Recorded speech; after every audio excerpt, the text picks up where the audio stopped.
Bonjour à toi et bienvenue dans Encontrate, le podcast qui t'accompagne dans le voyage vers l'équilibre et l'épanouissement.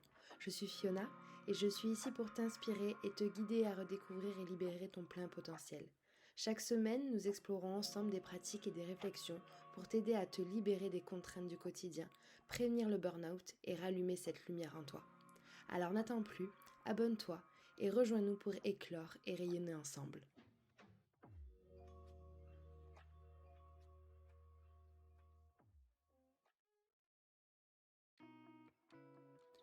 Bienvenue à tous dans ce nouvel épisode. Aujourd'hui, je vais aborder une question très personnelle qui a marqué une grande partie de ma vie. Mais pourquoi est-ce que j'ai fait passer le travail avant tout le reste ? Je vais te partager mon expérience, notamment ma relation au travail et comment cette relation a évolué au fil des années. Alors si toi aussi tu te sens parfois pris au piège de ton emploi, que tu as l'impression que tout tourne autour de ça, cet épisode est pour toi. Je pense que je pourrais dire que tout a commencé quand j'ai eu 22 ans. Entrepreneuse dans l'âme, j'ai décidé de lancer ma première société avec mon associé de l'époque. Et cette société, c'était notre bébé. Je sortais d'une expérience professionnelle très compliquée où j'avais été complètement dévalorisée. Et je pense que je peux le dire. À cette période-là, j'étais au plus bas. Quand je travaillais dans cette entreprise, je me levais avec des nausées. Enfin voilà, c'était vraiment une période très très compliquée. Et donc suite à ça, on a décidé de créer notre propre société. On a désiré se relever assez vite, remettre le pied à l'étrier. Et puis je pense que quelque part, moi je voulais prouver quelque chose à moi-même, mais aussi peut-être aussi aux autres. Et je me suis donnée à 1000%. Je voulais que cette entreprise elle fonctionne, je voulais prouver que je pouvais y arriver, je voulais prouver beaucoup de choses. Mais en fait, il y avait eu un petit hic, c'est que cette société elle me permettait pas d'en vivre. Alors j'ai dû enchaîner pas mal de petits boulots à côté. Mes semaines étaient pleines à craquer. Parfois je faisais plus de 60 heures, soit 7 jours sur 7. Et le pire dans tout ça, c'est que les gens autour de moi, ils m'admiraient. Ils me voyaient comme une battante, comme une nana qui arrêtait pas, qui voulait rien lâcher. Et puis maintenant, en fait, avec du recul, je me demande vraiment comment j'ai fait pour tenir. Parce qu'en fait, c'était pas forcément preuve d'être battante, c'était juste que je voulais pas lâcher l'affaire et que je me suis très longtemps épuisée. J'ai commencé à cette période-là laisser les personnes que j'aimais de côté pour favoriser le travail, cette entreprise à laquelle je tenais, que je ne voulais pas lâcher et celle qui faisait que je faisais plus de 60 heures par semaine en allant travailler dans d'autres entreprises également. Et puis, 2 ans après la création de cette entreprise, il y a eu le Covid. Et puis alors, tout s'est arrêté d'un coup. J'ai dû ralentir malgré moi. Je suis retournée vivre chez mes parents à cette époque et c'était étrange. Tu sais, cette sensation un peu d'être mise sur pause. J'ai commencé à faire du sport, à m'intéresser à de nouvelles choses comme le régime cétogène. Ça m'a aidé à passer le temps. Je m'y suis tenue pendant la totalité du Covid. Mais en même temps, je réalisais quelque chose d'important, c'est que je ne savais plus vraiment qui j'étais en dehors du travail. Je n'avais pas de passion particulière, j'étais animée uniquement par le travail et vraiment je ne savais pas quoi faire. Donc là c'est vrai que durant cette période de Covid et de confinement, je me suis entièrement mise au sport, mais ça a été, on va dire, un de mes seuls échappatoires à cette époque-là. Cette période aidant un peu à l'introspection, comme beaucoup de personnes je crois, j'ai pu me poser un peu les bonnes questions, faire le bilan sur voilà, ce qui me plaisait, ce qui me plaisait plus. Et puis en fait, une évidence est apparue, c'est que la société pour laquelle je me battais depuis des années, ça ne me plaisait plus, ça ne correspondait plus à mes valeurs. Et donc une fois le Covid derrière nous, j'ai décidé de tout plaquer, de fermer cette entreprise et de me reconcentrer à quelque chose que j'aimais plus particulièrement. Donc du coup de là je suis redevenue indépendante dans la communication. Mais au fond de moi je ressentais toujours un petit besoin de changement. Et puis j'ai eu cette idée qui m'est venue en tête et qui ne m'a pas lâchée, celle de vivre en camping-car. Et puis je l'ai fait parce que généralement quand j'ai une idée en tête, je ne l'ai pas ailleurs comme on pourrait dire. J'ai acheté mon camping-car et je suis partie sur la route. Donc j'ai eu la chance de passer 6 mois sur les routes, ça a été incroyable. Mes journées étaient partagées entre le travail le matin et l'exploration l'après-midi. C'était une vie assez simple mais si pleine de découvertes. Ça m'a fait énormément de bien, ces 6 mois de voyage sur la route. Ça m'a permis, on va dire en tout cas, de déconnecter et de remettre en priorité certaines choses dans ma vie. En tout cas, faire en sorte que durant cette période, le travail n'en soit plus une et soit uniquement pour moi un moyen de subvenir à mes besoins. Et comme la vie est pleine de surprises et pleine d'imprévus, eh bien, j'ai pu avoir quelques pépins mécaniques sur la route et ce qui m'a obligée à rentrer en France. Et pour tout vous dire, c'est vraiment pas quelque chose qui a été simple à accepter. Ça a été un moment très difficile dans mon voyage. En plus de ça, si vous avez écouté le premier épisode, vous pouvez savoir que c'est à ce moment-là où je me suis séparée et que j'ai poursuivi ma route toute seule. Mais en tout cas, voilà, cette idée de retourner en France a été un choc. Ça signifiait que ma vie de nomade était terminée et que je devais retrouver quoi faire de ma vie. Donc j'ai dû replonger dans le travail. Je me suis lancée à cette période-là, à nouveau en indépendante, en tant qu'assistante de direction indépendante, avec un ami pour commencer. Il avait besoin de mon aide et j'avais besoin de la sienne pour qu'on puisse équilibrer nos besoins à ce moment-là.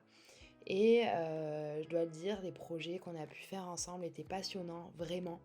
Mais pendant ces 2 dernières années, je ne vivais plus que pour ça.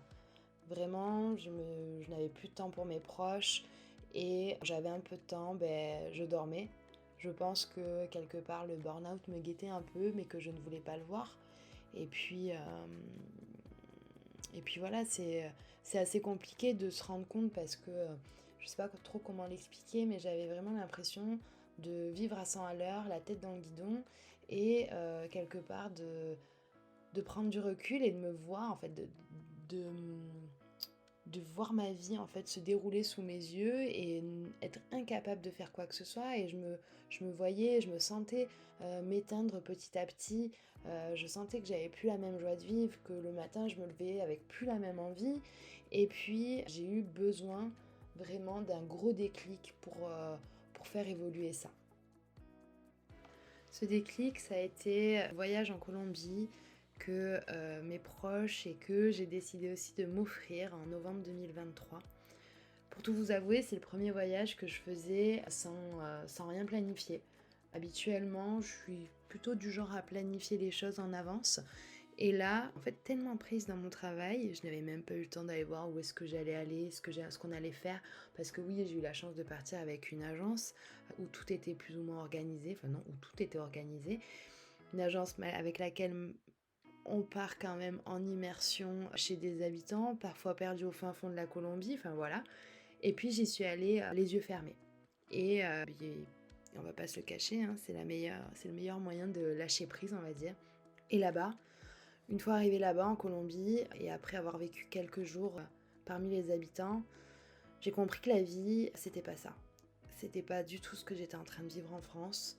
Je voulais respirer à nouveau et que je rêvais d'une vie qui était complètement différente. Je rêvais d'une vie qui était faite de découvertes, de partage, de moments simples. Et ce voyage a vraiment été un tournant. En tout cas, ça a été une grosse prise de conscience pour moi, puisque je me suis fait cette promesse autour d'un feu de camp là-bas, c'est que je ne voulais plus de cette vie qui m'empêche de respirer, et que je voulais à nouveau pouvoir sourire et me libérer de tout ça. Donc à mon retour en France, j'étais déterminée à changer, j'ai commencé une formation donc pour devenir coach.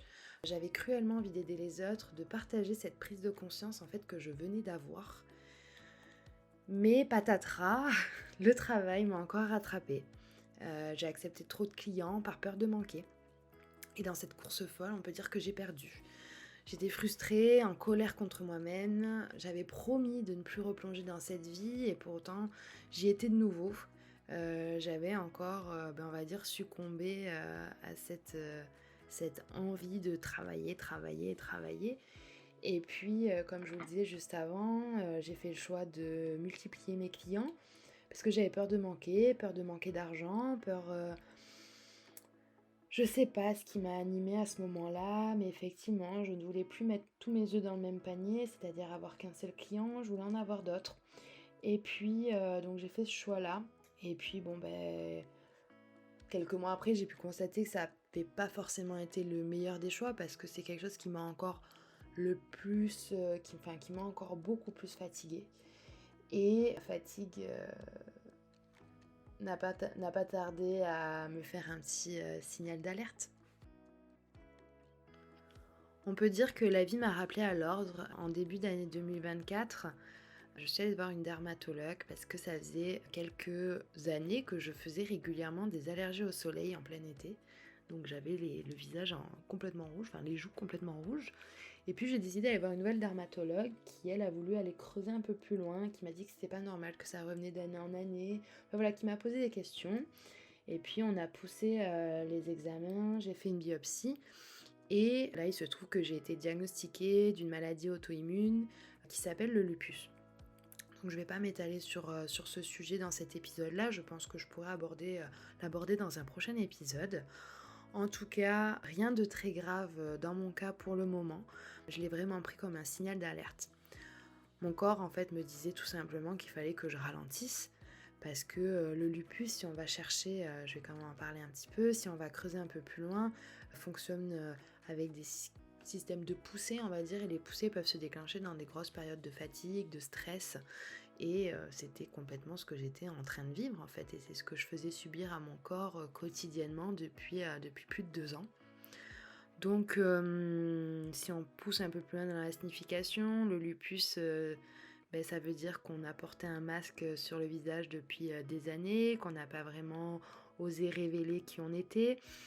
Et donc, ça m'a amené à me poser beaucoup de questions à ce niveau-là. Qui suis-je vraiment en fait ? Qui suis-je vraiment ? Est-ce que c'est pas un masque que je porte depuis des années en me cachant derrière ce travail d'une manière assez éreintée. Il m'a fallu un peu du temps quand même pour accepter cette réalité. Et puis, il est hors de question pour moi que cette maladie me définisse. Mais il fallait quand même que je voie les choses en face parce que il y avait des jours où j'avais du mal à marcher, des jours où j'étais épuisée, mais je continuais à tout cacher, je continuais à jouer ce rôle de battante en fait, porter ce masque de la fille forte et je ne voulais pas montrer ma vulnérabilité, je voulais pas montrer aux autres mes faiblesses. Même si c'était sur une période assez courte et que mes proches m'ont énormément accompagnée à ce niveau-là, il y a beaucoup de choses que j'ai niées au début et que j'apprends à accepter petit à petit.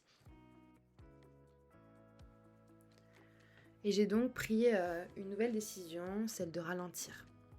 J'ai décidé d'honorer mes engagements avec mes clients actuels, puis d'arrêter progressivement tout ça, mon activité. J'ai expliqué ma situation à chacun d'entre eux et ils ont tous compris. Ils ont tous compris et ça m'a énormément touchée. Parce que, comme je vous le disais juste avant, je ne voulais pas exprimer ma vulnérabilité. Et au moment où je leur ai parlé et que j'ai compris, que j'ai vu la compréhension, que j'ai ressenti cette compréhension face à moi, j'ai appris que en fait communiquer c'était une force. Que ma parole avait un impact et que en fait je ne l'utilisais pas assez souvent. Voilà. Et que demander de l'aide, montrer sa vulnérabilité, ce n'est clairement pas une faiblesse. Donc ça m'a beaucoup aidée et aujourd'hui, en fait, je peux remercier cette maladie de m'avoir permis de prendre conscience de ça. Donc là, on est à la fin de l'été 2024, mes missions s'arrêtent petit à petit. J'ai repris ma formation de coach et je suis déterminée, je veux créer une activité qui me ressemble, qui allie les choses que j'aime, donc le voyage, le partage et le développement personnel. Ce temps de ralentissement, je le prends pour moi, je le prends pour prendre soin de moi, pour rentrer un peu plus en introspection. Et on peut dire que ces derniers temps, je me suis pas mal interrogée sur pourquoi est-ce que j'ai tant donné au travail au détriment de ma vie personnelle. Et si je dois aller creuser dans certains coins, je peux dire que je pense que quelque part ça remonte à mon enfance. J'ai toujours été la petite fille modèle, celle à qui on disait qu'elle pouvait faire mieux, qu'elle devait toujours donner plus. Je pouvais revenir à la maison avec des contrôles où j'avais 15 et puis en fait mes parents ou même d'autres profs pouvaient me dire « Ouais mais Fiona t'es dans la capacité d'avoir 20 en fait ». Donc j'ai grandi avec cette croyance que réussir c'était énormément travailler et aujourd'hui j'ai entièrement envie de déconstruire cette croyance.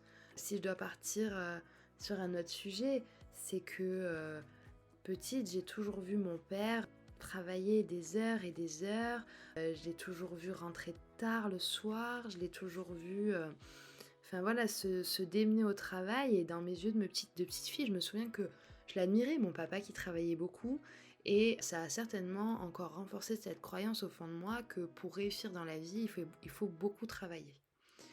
Et c'est vrai que j'ai cru ça pendant très longtemps.